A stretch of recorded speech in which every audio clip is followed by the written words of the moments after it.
তো সেয়াই আৰু a new day and a new vlog মই একচুয়ালি যোৱা ভিডিওটো য'ত শেষ কৰিছিলোঁ তাৰে পৰা এই ভিডিওটো আৰম্ভ কৰিছোঁ আৰু বৰ্তমান মই গম পাইছে মই আছোঁ এয়া নিমাতী ঘাটত ইয়াৰে পৰা ডাইৰেক্ট মাজুলী যাম মাজুলীৰ পৰা আৰু ক'ত যাম কৈ আছোঁ বাৰু বৰ্তমান ইয়াত নাও ল'ব লাগিব নাও টিকেট কিমান নাজানো বাৰু তথাপিতো আহিছোঁ প্ৰথমবাৰৰ বাবে এতিয়া কি বা টাইমিং গম নাপাওঁ নহয় বলচোন চাওঁ তাহতে ভাইক লগ পালে তোমাৰ নামটো বিশ্বজিৎ বৰুৱা আচ্ছা তোমাৰ ঘৰ ক'ত মোৰ ঢকুৱাখানা ঐ ঢকুৱাখানা যাব ন মই যাম দেই তোমাৰ লগত ব'লা একেলগে যাওঁ তো এই গম পাই তো ইয়াৰ লগতে একেলগে যাম আৰু তো এতিয়া টিকেটটো কাটো ৰ'ব টিকেট 20-30 টকামান লয় তো ইয়াতে কিবা কৰি আছে এয়া মজা কিন্তু পৰিৱেশটো ঠাণ্ডা পৰিৱেশ টিকেট কাউণ্টাৰ ইয়াত নাই সেইফালে আছে হেৰি বিশ্বজিৎ ন আচ্ছা হেৰি মানে কি ইয়াৰে পৰা প্ৰথম ক'ত যাব লাগিব ইয়াৰ পৰা ইয়াতে যদি উঠিলোঁ আমি উঠাৰ পিছত ক'ত নামিম এতিয়া আমি অফলামুখ যাম ন সেইটো কি পৰে মাজুলী পৰে ন মাজুলী পৰে তাৰে পৰা যদি আকৌ মই লখিমপুৰ যাওঁ বা যদি ঢকুৱাখানা ফালে যাওঁ তেতিয়াহ'লে ক'ৰ পৰা মানে য'ত অফলত নামিম আমি গাড়ী পাব এক্সট্ৰা পাব মানে গাড়ী পাই যাম ন ফুলনি পাব ফুলনি পৰা আৰু নেক্সট আকৌ ফেৰী উঠিব নালাগে নালাগে আচ্ছা এখনেই মানে এখন মই ভাবিছোঁ দুখন উঠিব লাগিব নেকি নহয় এখনেদি হৈ যাব বঢ়িয়াকৈ টকা ফেৰিলে কমলা বাৰীলে তো সেই কমলাবাৰী যে সেই কমলাবাৰীত গৈ আছোঁ আৰু এতিয়া 10 টকা নহয় আগৰ দিনত 10 টকা আছিল এতিয়া 20 টকা টিকেট এতিয়া যদি আমি যদি কমলাবাৰী যাওঁ কমলাবাৰী গ'লে তাৰে ঘাটটো বেলেগ আৰু ইয়াৰে বেলেগ ঘাট ন দুইটাৰে আচ্ছা মানে কমলাবাৰী ঘাট বেলেগ আৰু অফলা যোনটোত তাৰে ঘাট বেলেগ তো আমি এতিয়া যোনটোত পাৰোঁ সেইটোতে যাম আৰু চেষ্টা কৰোঁ চাওঁ যোনটোত ইজি হয় টিকেট কাউণ্টাৰ বিচাৰি পাগলা হৈ গৈছোঁ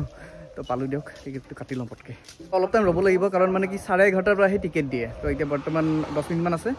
তাৰপিছত দিব আৰু টিকেট তো 20 টকাৰে টিকেট কাটি ল'লোঁ আৰু মানে কি টিকেট কটাৰ সময়ত মানে সকলো ডিটেইলছ নাম এড্ৰেছ বয়স সকলোখিনি ইয়াত লৈ লয় জাষ্ট কিছুমান ছেফটিৰ কাৰণে তো আমাৰ নাওখন আহি পালে কিন্তু নাওখন এতিয়া নাযায় মানুহ ফুল হ'লেহে যাব টাইম আছে 1 ঘণ্টা আছে আৰু বাকী বেছি টাইম নালাগে ইয়াৰে পৰা 12:30 আছে ন তো 12:30 পৰা 1 ঘণ্টা 1:30 মানত লগত পায়ে যাম আৰু মই যোৱা ভিডিঅ'ত কৈছিলোঁ যে মাজুলী যোৱাৰ কাৰণে দুটা ঘাট আছে এটা হ'ল কমলাবাৰী ঘাট আৰু এটা হ'ল অফলা ঘাট তো আমি অফলা ঘাটেদি যাম এইফালেদি আজি প্ৰথমবাৰৰ বাবে খোজ দিবলৈ গৈ আছোঁ বিশ্ববিখ্যাত মাজুলীত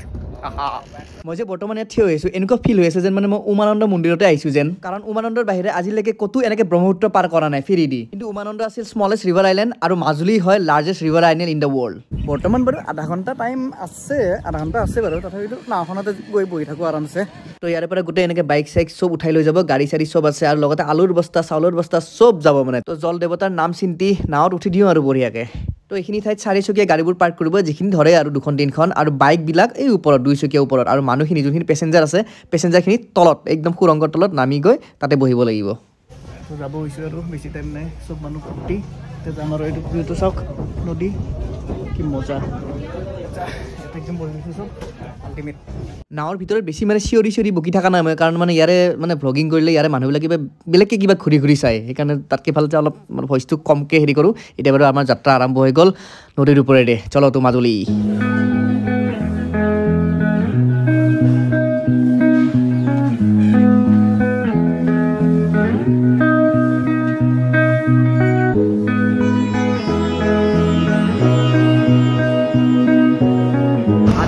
হৈ গ'ল গৈ আছোঁ পোৱাই নাই বহুত লম্বা কিন্তু ৰুটটো বহুত লম্বা মজা আমাৰ ফেৰীখনত মানুহ চাওক একদম হিচাপৰ মানুহ আছে আৰু অভাৰলোডো নকৰে কাৰণ কথা আছে ন বহুত আৰু ওপৰত ইয়াৰে ওপৰত গোটেই গাড়ী নহয় বাইকবিলাক আৰু বস্তা আছে কিবাকিবি এদিনত ইয়াত 100-150 বাৰৰ ওপৰত নাওবোৰ অহা যোৱা কৰে আৰু মানে ইয়াত এটা ঘাট আছে কিন্তু এইটো ঘাটত নাযাওঁ এইটো বেলেগ ঘাট হয় আমাৰ ঘাটটো অলপ আগত আছে মানে এই আগত মাটিৰ বাউণ্ডেৰীখিনি দেখিছেনে এয়াই হ'ল মাজুলী পৃথিৱীৰ সকলোতকৈ ডাঙৰ নদীদ্বীপ মাজুলী এতিয়া নামিমে আৰু এয়া ঘাট পালোঁ তো প্ৰায় 1 ঘণ্টা পিছত পাই গ'লোঁ মাজুলী জীৱনত প্ৰথমবাৰৰ বাবে মোৰ ভৰি দুখনে মাজুলীত খোজ দিবলৈ পাইছে কি লাগে আৰু এতিয়া ইয়াৰ পৰা গাড়ী ল'ব লাগিব গাড়ী লৈ ফুলনিলৈকে যাব লাগিব আৰু ফুলনিৰ পৰা আৰু গাড়ী চেঞ্জ কৰিব লাগিব পিছত এতিয়া বাৰু এটা কনফিউজন হ'ল মানে কি ইয়াৰে পৰা 2 জেগাত যায় ফুলনি আৰু ঢকুৱাখানা তো মই যিহেতু লখিমপুৰ টাউন যাম তো মানে সেই টাউনৰ কাৰণে গাড়ী নাপায় ইয়াত তো ইয়াত প্ৰথম ফুলনি যাব লাগিব ফুলনিৰ পৰাহে গাড়ী পায় তো ফুলনিৰ গাড়ী বিচাৰি আছোঁ নাই দেখোন চাওঁ ৰ'ব পালোঁ দিয়ক কিবাকৈ ফুলনিৰ গাড়ী ইয়াৰে পৰা বেছি নহ'লে 100 টকামান লয় আৰু টাইম লাগে 45 মিনিটমান লাগে এতিয়া বলক এই মাজুলীৰ ৰাস্তা ঘাট চাওক কেনেকুৱা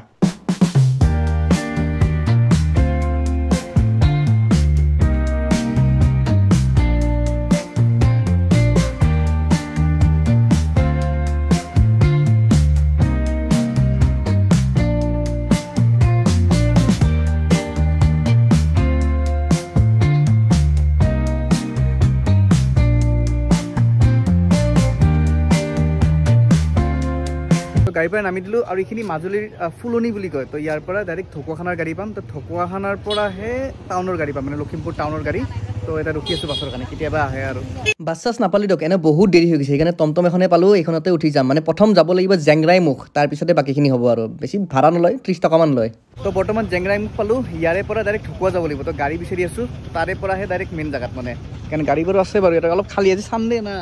চানডে সেইকাৰণে উপায় নাই আৰু তথাপিতো আহিব গাড়ী টেনশ্যন নাই পালোঁ দিয়ক কিবা এখনকৈ মানে একদম এনাৰ্জি নোহোৱা হৈ গৈছে মানে মাত নোলোৱা হৈ গৈছে এই অৱস্থা হৈছে মোৰ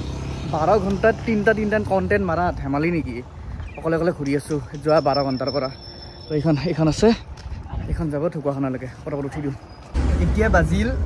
3:30 তো 1 ঘণ্টা লাগিব যাওঁতে ঢকুৱাখানা ঢকুৱাখানাৰ পৰা লখিমপুৰ যাওঁতে লাগিব ধৰি লওক 1.5-2 ঘণ্টা 3 ঘণ্টা 3.5 ঘণ্টাৰ ভিতৰত পাই যাম মানে 6টা-7টাৰ ভিতৰত লখিমপুৰ পাই যাম আৰু তাৰপিছতে শান্তি পাম আৰু কিবা লাগিছে একদম অৱস্থা বেয়া এই ভিডিঅ'টো দেখাব লগা বিশেষ একো নাই মানে কি মই এটা বস্তু ক'ব খোজোঁ যে মই আজিলৈকে যিমান ভিডিঅ' চালোঁ মাজুলী টু লখিমপুৰ মাজুলী টু ঢকুৱাখানাটো এটা ফুল ইনফৰ্মেটিভ ভিডিঅ' নাই সেইকাৰণে বনালোঁ এইটো তো ঢকুৱাখানা পাই গ'লোঁ একদম ভাগৰে দুখৰে এতিয়া লখিমপুৰ যাব লাগিব নেক্সট মানে ঘূৰোতে গৈ আছে গাড়ী চেঞ্জ কৰোঁতে মানে সময় গৈ আছে এতিয়া লখিমপুৰৰ গাড়ী বিচাৰিব লাগিল তালা জালা মানে বাছ মানে যি গাড়ী হওক লখিমপুৰলৈকে গাড়ীয়ে নাই 5টা বজাৰ পিছত গাড়ী চাড়ী নাপায় বোলে মানে এতিয়া বেলেগ কিবা মাথা মাৰিব লাগিব ৰ'ব পাইছোঁ ৰ'ব কিবা এখন কিন্তু এইখন যাব ডাইৰেক্ট গোগামুখলৈকেহে ডাইৰেক্ট লখিমপুৰ নাযায় তাকো ইয়াতে জ্বালা হৈছে দে আজি তো বৰ্তমান গোগামুখ পালোঁ আৰু মাস্ক চাস্ক লগাই লৈছোঁ কাৰণে ধূলি বহুত ধূলি আৰু মানে কি যিমান আহিছোঁ ন সিমানে ভাড়া গৈছে যিমান ভাড়া গৈছে নে পাগলা হৈছোঁ মই ভাড়া দি 170 টকা 80 টকা 90 টকা 30 টকা 40 টকা এনে কিমান হৈছে নাজানো আৰু এতিয়া গোগামুখৰ পৰা ডাইৰেক্ট লখিমপুৰ টাউন তাৰপিছত বাই বাই দিম আৰু লাগে হোটেল চটেল বিচাৰিম থাকিম তাৰপিছত বাই বাই দিম আৰু এতিয়া মেইন কথা হ'ল হোটেল বিচাৰিব লাগিল ৰাতিও হ'ল হোটেল তাকে বিচাৰিছিলোঁ কম দামী হোটেল ক'ত পাওঁ থাকিবতো লাগিব না ৰাতিটো হোটেল বাৰু হ'ব পাই যাম প্ৰথমতে 1 কাপ মটন চুপ মাৰি লওঁ 10 টকা লয় মোৰ একদম ফেভৰেট ইয়াতে আহিলে মই খাওঁৱেই মানে তো সেই খাই লওঁ একদম অলপ গা চা গৰম উঠাই লওঁ তাৰপিছত হোটেল বিচাৰি আছোঁ কম দামী হোটেল বিচাৰি ইয়াত চাওক এই শ্যাম হোটেল বুলি আছে ইয়াতে পাই গ'লোঁ ৰুম তাকো 250 ৰুপিছত চান্সত দে লৈয়ে ল'লোঁ একদম 250 ৰুপিছত ৰুম কেনেকুৱা হয় এবাৰ চাইও লওক জাষ্ট চিম্পুল হয় আৰু নৰ্মেল এখন বিচনা থাকে টেবুল চেয়াৰ আইনা কিবা কিবি থাকে জাষ্ট এজন খোৱাৰ কাৰণে আৰু নৰ্মেল এক ৰাতিৰ কথাহে ইমান নালাগে বেছি তো এইটো আছিল most cheapest hotel in Lakhimpur তো ভাল লাগিছিল ইমান কমত পাইছোঁ তো সেয়াই আৰু এতিয়া অৱস্থা একদম বেয়া শুই দিওঁ চকুটো মানে বাছত অলপ শুই মেলি আৰু ভিডিঅ' কৰা নহ'ল আৰু তো এইখিনি আছিল ভিডিঅ' তো মানে জাষ্ট জাৰ্ণিটো দেখালোঁ আপোনালোকক যে মানে নিমাতীৰ পৰা সেই জাৰ্ণিটো কেনেকুৱা তো সেয়াই আৰু তো শেষত শেষ বুলিলে শেষ নহয় আকৌ আৰম্ভ হয় তো সেয়াই আৰু বাই বাই